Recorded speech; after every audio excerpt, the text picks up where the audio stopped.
Hello po. Hello po sa inyong lahat. Isang magandang umaga po sa inyong lahat. Good morning po. Ngayon po ay asingko, ano? Asingko ng September 5, 2024. At ang oras po dito sa Los Angeles, California ay alas 6:36 ng umaga. 6:36 ng umaga, Thursday. At birthday ko pala ngayon. 66 na po ako, 66 years old. Kahapon marami nang bumati ay mamaya ko pa siguro sasagutan. Kasi advance dyan sa Pilipinas, 5 na kahapon dyan Ay ngayon, late dito ng 12 hours ata sa Amerika.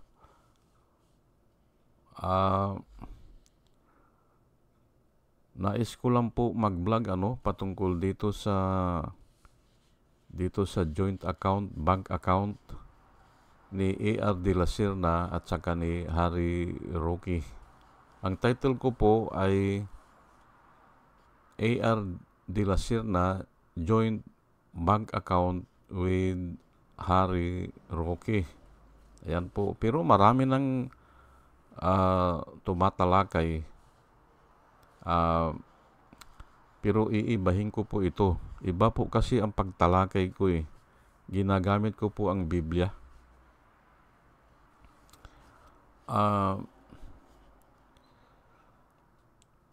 Ito kasi ay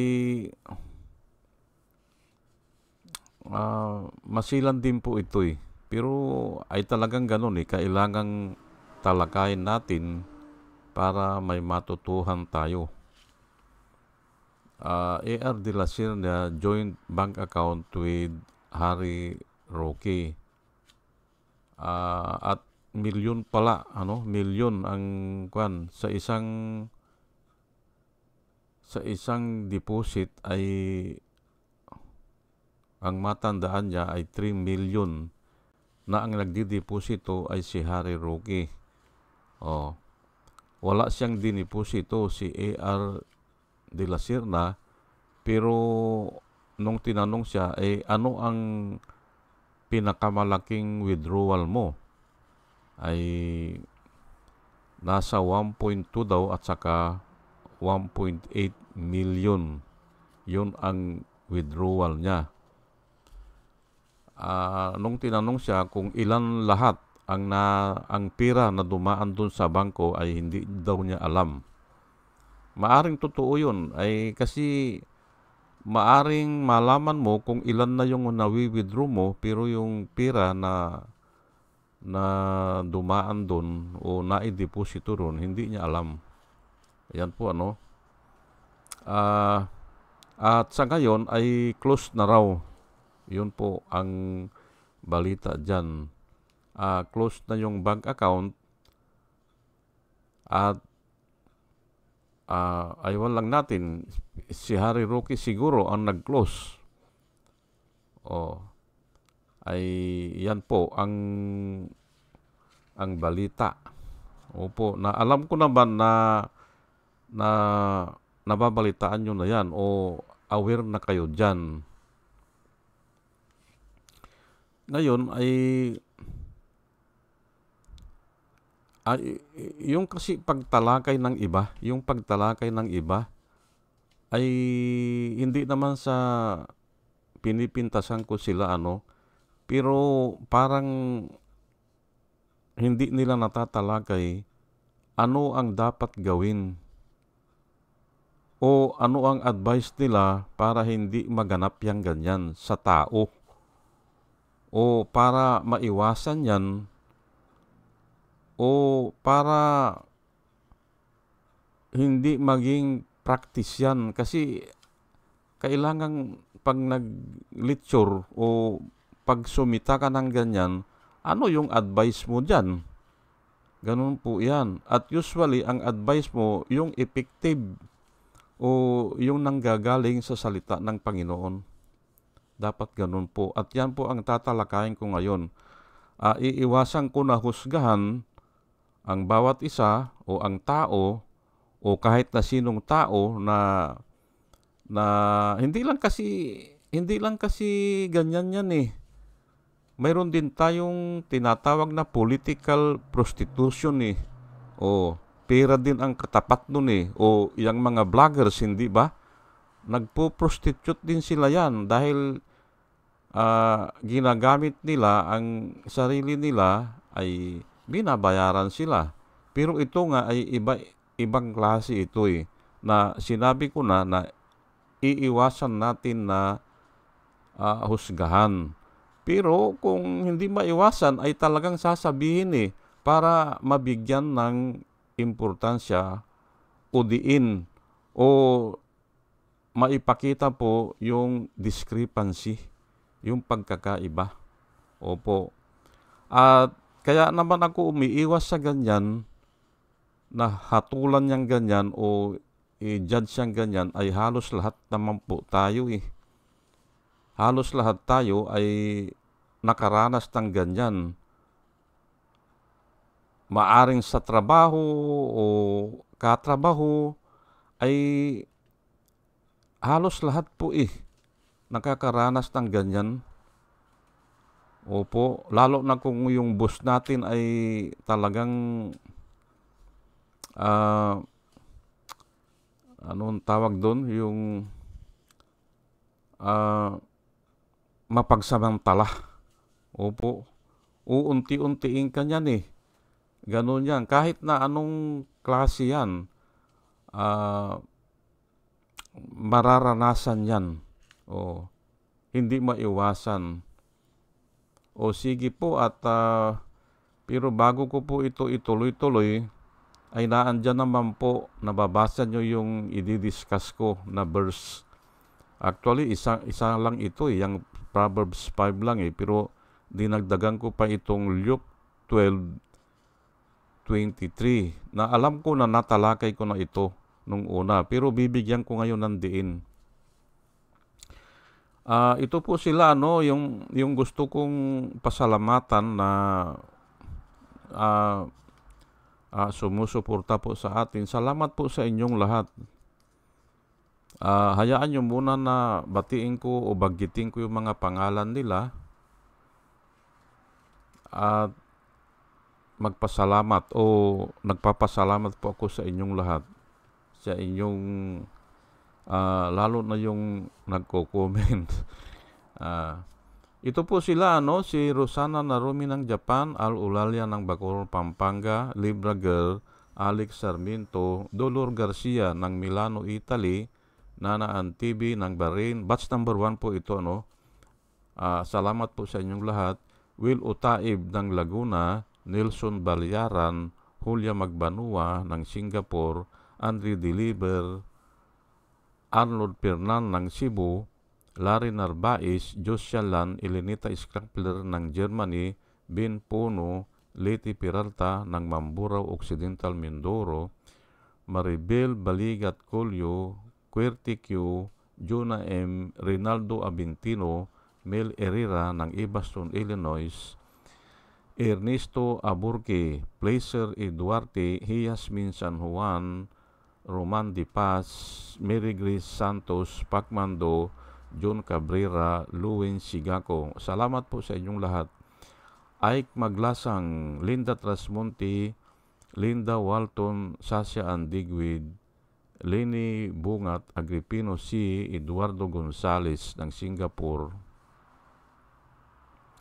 Bumble D., Di Juana Duco, Ernesto Honrado, Josephine Lucas, Bert Abogado, Dimitrio Pascual, Soledad Di Maculangan, Brenda Martin, C.G. Torrio, Melchor Tolentino, Brother Pacamara, Manuel Lim, Danilo Magno, Lawrence Alendayo, Edelberto Infante, Boss Reyes, Paul Vincent Lim, Sonny Gaya, Rupino Baldos, Betty Velasco, William Elay, John D5, Victorino Repran, Norman Nabatar, Bonifacio Avila, Danilo Magno, Carl Alman, Salvi Ibanez, Domus Ticton, Tibtib Mercado, Bernadette Francisco, User P.O., Cyril Andres, Helmihenir Dugarte, Robin Delpin, Mama Gina, Lance Sumintak, Leonardo Acebich, Jose Tusi, at saka yung latest ay si Arvin Silot na nag-comment siya nung isang araw o kahapon ata yun. Ang sabi niya ay bakit hindi raw ako nag-live o nagla-live. Ay sinagot ko naman ay hindi ko kabisado kasi ang mga computer gadget. Kaya mahihirapan ako eh. Opo, ito, kaya ko nagagawa ito ay, lahat ito ay itinuro lang sa akin ng anak ko. Opo, at limitado lang yung alam ko sa computer. Opo. Medyo may edad na po ako eh, at natuto lang ako ng computer, yung kuwan pa eh, AutoCAD. Nung nag-Saudi ako, tinuruan ako doon yung AutoCAD lang. Kaya yun lang ang kabisado ko sa computer. Pati nga po mag-type, nahihirapan ako eh. Kasi ang engineering po, wala namang wala namang subject na typing. Noong nagtrabaho naman ako sa mga kumpanya, ay pinapagalitan naman ako ng boss kung nagtatype ako. Sabi, ang dami nating sekretarya. Sabi ganun, huwag ka na mag-type, Simon. Sumulat ka na lang at sila mag-type. Kaya ganun. Salamat po sa inyong lahat. Salamat po sa inyong lahat. Yun nga, ito si Arvin Silot. At saka yung isa kahapon, yung si Avenger. Nag-comment din siya eh. Pangalan na naitapong ko na ata. At ito naman po ang mga yung mga vloggers na nire-recommenda ko po sa inyo na ating suportahan at panuorin. Ito po sila Michael Apasible Bulletin, Attorney Insurrecto, Bunyog Pagkakaisa, Vlogcaster Armandin, Engineer Tuto Kausing, Aling Marie, Mr. Sa Totoo Lang To, Christian Isguera, PMTGR Vloggers, The Action Man, Runja Pantors, Divina Apostol, CJ Pitsay, Kapihan ni Art at Ago, Demjus Journey, Kakamping, Ang Batas with Attorney Claire Castro at saka yun si Kawaldi Carbonell. Ugaliin po natin na makinig sa kanila at marami po tayong matututunan at nakikita ko po na yung ginagawa nila ay para po sa ikabubuti ng bayan. Pinapanood ko po sila ito pero mabilisan lang. Opo, ang una kong ginagawa, nagla-like ako. Mga subscriber na nila ako eh. Ito mga nire-recommenda ko po sa inyo.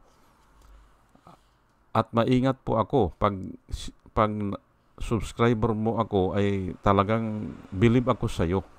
Ang ibig kong sabihin. Ngayon, hindi ko talaga napapatapos yung mga nila. Pero at least alam ko na counted na yung view o yung like, kasi nga may time frame pala yan eh para i-count nila yung view mo eh. Halimbawa 30 minutes sila ay nag-view ka na ata ng 5 minutes, counted na yan eh. Kung minsan binabalikan ko, ganun po yan. Kasi nga ay may trabaho po ako eh, ay isinisingit ko lang po ito. Opo, yan po o sige po at tayo po ay tuloy-tuloy na sa ating discussion. Ang title po natin ay A.R. De La Serna, Joint Bank Account with Harry Roque. Proverbs 5:15 hanggang 17. Babasahin ko lang po at i-discuss ko ito pa ulit-ulit. Paiba-iba ang tema. Opo. Drink water from your own cistern, and running water from your own well. Why should your springs flow in the streets, your streams of water in the public squares? Let them be yours alone, never be shared with strangers. Yan po ang nakasulat. Ay kung una nyong mabasa ito ay simpre ay mahihirapan naintindihin. Pero lalo na kung bago yung word, ay yung cistern, ganyan, ay uulitin po natin at ipapaliwanag na natin drink water from your own cistern. Ang ibig sabihin, tangki ng tubig. Malamang ito, yung overhead tank po ito. Yung tangki ng tubig na naka-elevated, na mataas ng bahagya sa iyong bubong. Ganyan po drink water from your own cistern, and running water from your own well. Dito kasi ay ang pinagkukuhanan po ng tubig ay dati ay mga balon. Kaya iyan pero pwede rin na kung minsan kasi sa Middle Eastern, yung balon nila mataas ang mataas ang elevation, kaya running water po yan. Kung naandun sa bundok ay running water yan, papunta doon sa mga bahay-bahay. Ganun po yan. Kaya yan ang description dyan. Kung minsan, ang bahay, mayroon siyang sariling balon na yun nga, yung well na pinagkukuhanan ng tubig. Yan po ang ibig sabihin yan. Ngayon, ito ngayon, 16, verse 16, why should your springs flow on the street? Ayan po ang katanungan niya. Bakit yung tubig mo kanya ay sasayangin mo lang na pupunta doon sa street, doon sa kalsada? Your stream of water in the public square. Sa plaza po ito, plaza, public square, o pwede ring sabihin ito ay sa kapitbahay. Bakit yung tubig mo ay yung gripo mo ay naandun sa kapitbahay? Yun ang ibig sabihin yan. O naandun sa public square o doon sa plaza. Ayan po ang tanong ng Biblia. Let them be yours alone, never be shared with strangers. Ayan po. Ngayon, ulitin po natin drink water from your own cistern. Doon ka kumukuha ng tubig mo, at ang tubig po ay kinakategorize po yan na life. Opo. Kasi yan ang buhay Yan ang pag wala ka ng tubig, mamamatay ka Ang pagkain siguro tatagal ka ng 1 week o 2 weeks. Pero ang tubig ay pag 1 week na yan mahihirapan na, hindi ba? Maaring mamatay ka na kung wala kang tubig. Ayan po, kaya nga ang tawag nila dyan ay yung tubig is life. O sa iba po ay fountain of life. Ayan po And running water from your own well. Yan doon ka daw kukuha ng sarili mong gagamitin na tubig na pang-inom siguro o panglinis o pangpaligo o kahit Why should your springs flow in the street? Ay oo nga naman, hindi ba? Bakit magpapatayo ka ng tangki ng tubig na ang tubo ay naandun sa kalsada? O doon ang labasan ng tubig? Hindi Siyempre, doon lang kayo, o doon lang sa bahay nyo, o doon lang sa garden nyo, hindi doon sa kalsada. O your stream of water in the public square, ay lalo na ito, hindi doon sa plaza. Kasi iigib yung iba adi, mauubusan ka ng tubig. Yung po ang ibig sabihin yan.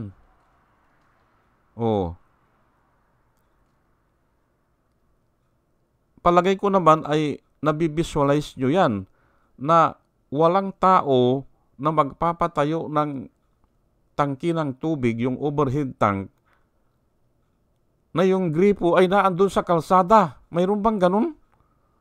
O ang tubo o yung mga bukasan ng tubig ay naandun sa plaza o doon sa public square nga o kahit na sinong tao pwedeng umigib, ay mauubusan ka ng tubig pag gagamitin mo na wala na. Ganun po ang ibig sabihin yan. Yan po ang sinasabi ng Biblia. Let them be yours alone, never be shared with strangers. Ayan po, hindi ba? Kaya nga, ang tanong ko kay Harry Roque at saka kay A.R. de la Sierra, mayroon ba nagtatayo ng tangki ng tubig na ang gripo ay naandun sa kabilang bahay? Tanungin ko po kayo, mayroon bang ganon? Wala. Hindi pinapractice yan. Pero nga, ito ngayon ay nangyari, hindi ba? Nangyari. Ngayon, balik tayo. Bakit sinasabi po ito ng Panginoon? Itong Proverbs kasi ay sulat ni Solomon ito pero patalinhaga po ito at very effective po. Kaya hindi pwedeng mangyari yun. Ikaw ay nagtatayo ng tangki mo ng tubig para sa consumption nyo na mag-aanak. Asawa mo, anak mo, o kung may katulong kayo, doon kukuha ng tubig o yun ang gagamitin nyo na tubig.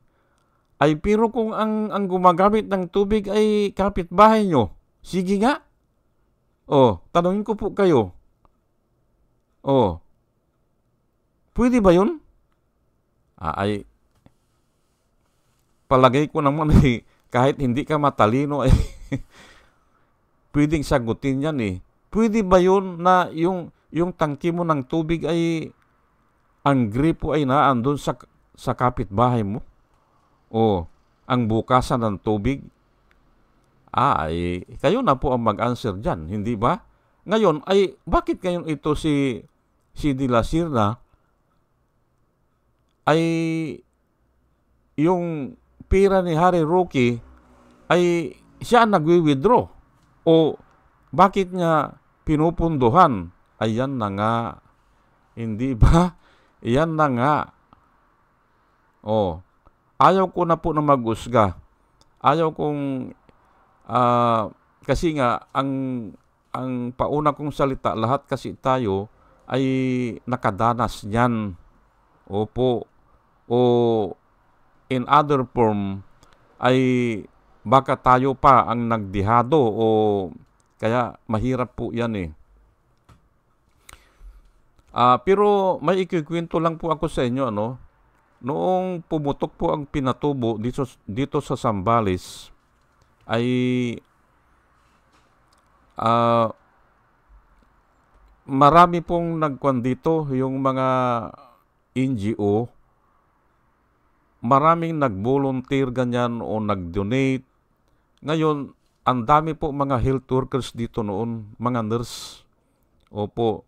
Ngayon, yung kapatid ko na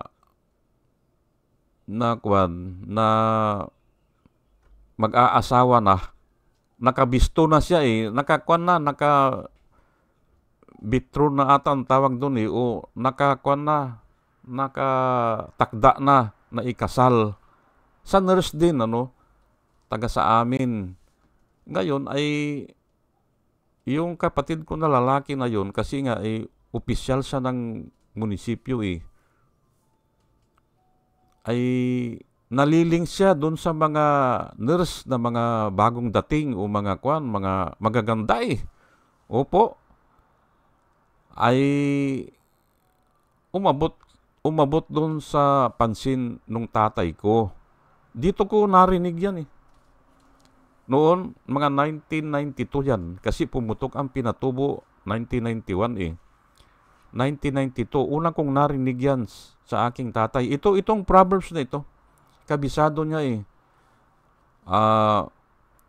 ang sabi niya, bagamat hindi mo pa asawa yan, yung nga, nakatagda na siyang ikasal ay huwag ka na kanyang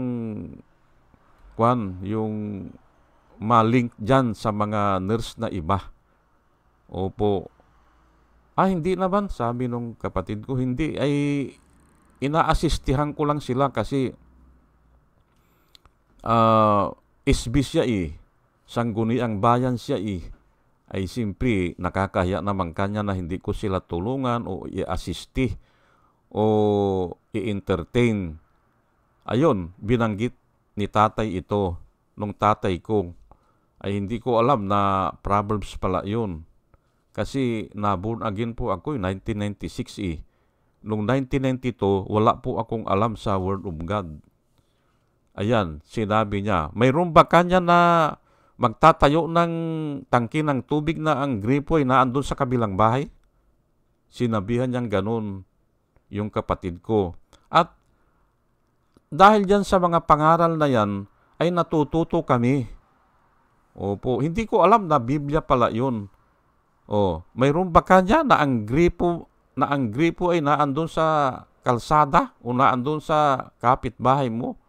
Wala At dahil kanya ikaw ay nakabisto na o nakatagda ka ng ikasal dyan, ay lahat ng resources mo kanya ay ayusin nyo at mag-ipon na kayo o magtayo kayo ng bahay, ganyan.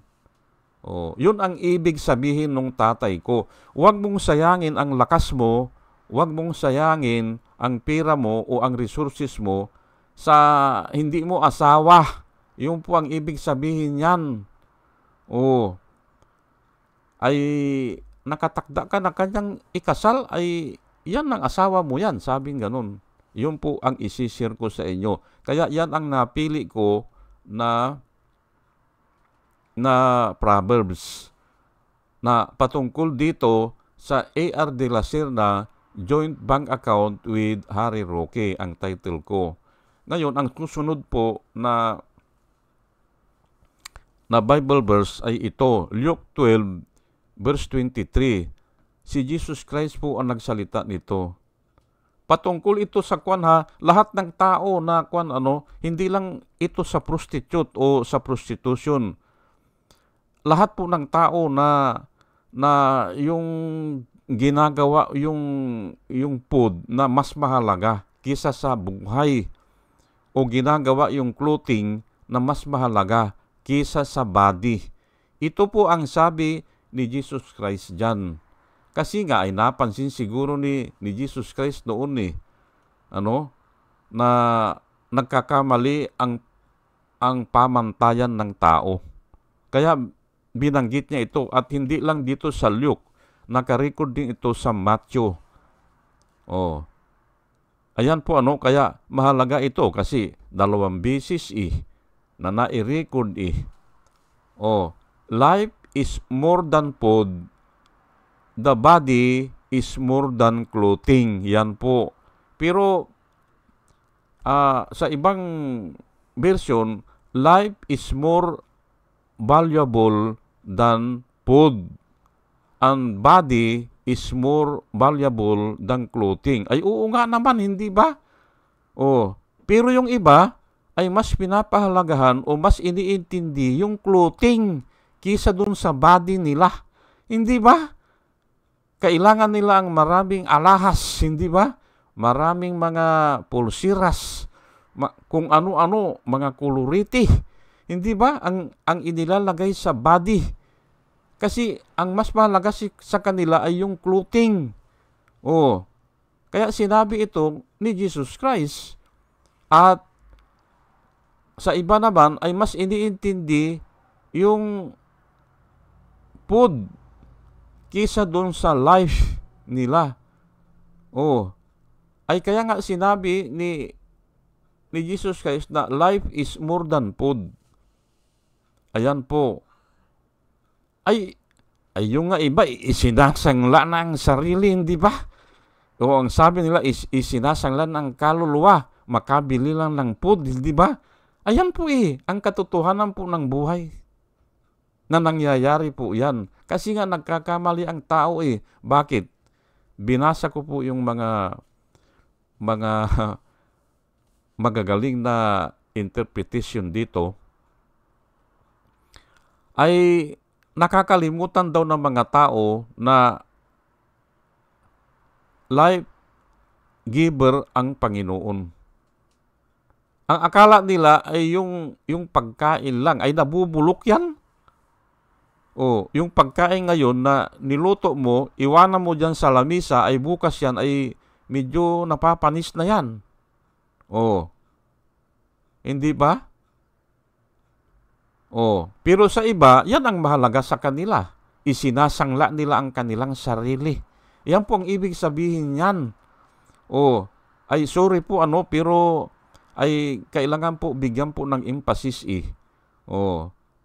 Life is more than food and the body is more than clothing. Ayan po ang sabi po ni Jesus Christ. Nga pala ang buhay po kasi, ang life, if we can remember sa Genesis, sa creation ng tao, ay putik lang yan Putik o alabok, galing sa alabok na hinulmahan yan. At walang buhay yun. Pero, nung hiningahan ng Diyos, yung putik na yan, ay became a living being. O sa ibang translation, became a living soul. Kaya nga, yung hininga ang kasi 5 minutes ka lang hindi makahinga Hindi ba? Ang conscious ka na sang-ayon sa mga doktor, ay pero yung food na yan ay kahit na 1 araw, 2 araw, hindi ka kakain, 3 araw, pwede pa Hindi ba? Yung nga mga mga boxer po natin, yung lalaban, ay kinokontrol po ang pagkain yan kasi kung medyo mabigat-bigat ka na, ay hindi ka na makasuntok. Hindi ba? Ganun po yan. Kung minsan, yung najijita ka, ay nakakaganda pa yan ng health. Ganun po yan. Mas malakas ka, mas maliksi, mas competent ka. Physically. At yung ikinuwento ko sa inyo na yung kapitbahay namin noon na ang trabaho niya ay umaakyat ng bundok dahil humuhuli siya ng mga baboy damo at saka mga manok ng damo. Yung mga wild animals. Yung aso niya, hindi niya pinapakain yan. Hindi niya. Bakit kung hindi mo pinapakain ang aso mo, ay aakyat kami kanya ng bundok Ay kung busog daw, ay hindi raw makahuli dahil hindi makatakbo Pero pag gutom, ay talagang pag nakakita ng manok daw, ay talagang hahabulin yan hanggang hindi mahabol. Ayun po. Iyon ang kagandahan na kung minsan ay najijita tayo. At saka hindi yung sakit nawawala. Ibig kong sabihin ay healthy ka. Kasi halos lahat po ng sakit ay nakukuha po diyan sa sobrang pagkain. Kaya nagiging diabetic. Ayan po. At yung mga kung parati kang kumakain ng mga taba ng baboy, ganyan, ay nagiging high blood. Ayan po. And the body is more than clothing. Ayan nga eh. Yan nga nangyayari eh. Gusto maganda yung o magara yung mga damit o yung mga kasuotan, pero nakakalimutan niya na the body is more than clothing. Ayan po. Ay diyan sa mga verse na yan, ay palagay ko naman ay may natutunan tayo. At panalangin ko po sa Panginoon, bago po ako mag-umpisa, mga kababayan, mga minamahal, ay sa ating pakikinig ay magkaroon po tayo ng wisdom. Ayan po. Yan po ang kasagutan ko diyan sa A.R. de la Sirna joint bank account with Harry Roque. Ayan. Pero alam ko ito ay natalakay na ng iba. Pero ay simple, ay ibang talakay naman po ito eh. Ayan po At muli mga kababayan, mga minamahal, ay isang magandang umaga po sa inyong lahat. Good morning po sa inyong lahat. Hello po at salamat po sa inyong pakikinig. Salamat po ng marami. Salamat po.